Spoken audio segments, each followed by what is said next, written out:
কাছের মানুষদের নিয়ে ইফতার করার মজাই আলাদা। তাদের সাথে একসাথে সময় কাটানো, আড্ডা দেওয়া সব কিছু মিলিয়ে একটা অন্যরকম আনন্দ, অন্যরকম ভালো লাগা কাজ করে। আজকে আমার বাসায় আমার খুব পছন্দের কিছু মানুষ এসেছিল, তাদের সাথে ইফতার করেছি।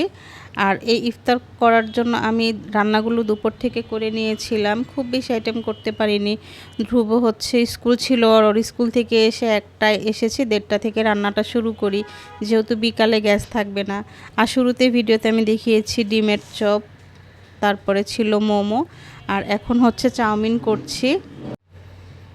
চাউমিনটা হচ্ছে সবারই অনেক পছন্দের একটি খাবার, আমার বাসায়ও যেমন পছন্দ করে, যারা মেহমান ছিল তারাও হচ্ছে খুব মজা করে খেয়েছে, অনেক প্রশংসা করেছে প্রত্যেকটা রান্নার। আমি অনেক কিছু রান্না করেছি কিন্তু ভিডিও করতে পারিনি সময়ের অভাবে। খুব তাড়াহুড়া ছিল যে ইফতারের আগে আমি সব কিছু করতে পারবো কি না, একা হাতে গ্যাসের পাওয়ারও কমে যাবে। তো এই যে আমার চাউমিনটা রান্না হয়ে গেছে, আর আমি অন্য রান্নার ভিডিও করিনি।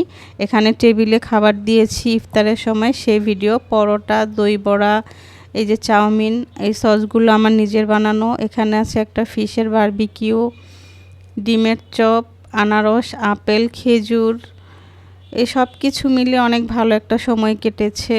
আর ইফতার এটা হচ্ছে মাখা সালাদ, মোমো, জিলাপিটা আমি নিজে করেছি মাসকালের ডাল দিয়ে, খিচুড়ি, 3 রকমের ভর্তা, পরোটা, এই যে দই বড়া, এগুলো সবই আমার নিজের বানানো। ভালো লাগে যখন বানাই, তখন আসলে বুঝি না, কিন্তু টেবিলে দেওয়ার পর অনেক ভালো লাগে। আর এই যে হালিম, আর আছে পিজাটা আমি হচ্ছে যখন এই ভিডিওটা তার একটু পরে বের করি। এই যে এখানে আমি পিজাটা কেটে রেখেছি, বাচ্চারা অনেক মজা করে পিজা খেয়েছে, অনেক পছন্দ করেছে, সব বাচ্চারাই খেয়েছে, বড়রাও খেয়েছে।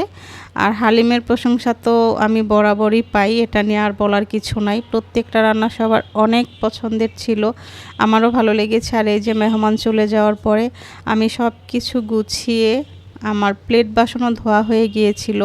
আমরা অনেক গল্প করেছি, গল্পের ফাঁকে যখন চা বানাচ্ছিলাম তখন আমি প্লেট বাসন ধুয়ে রেখেছিলাম, আর আমার গুছানো শেষ, গুছিয়ে রেখে দিয়েছি।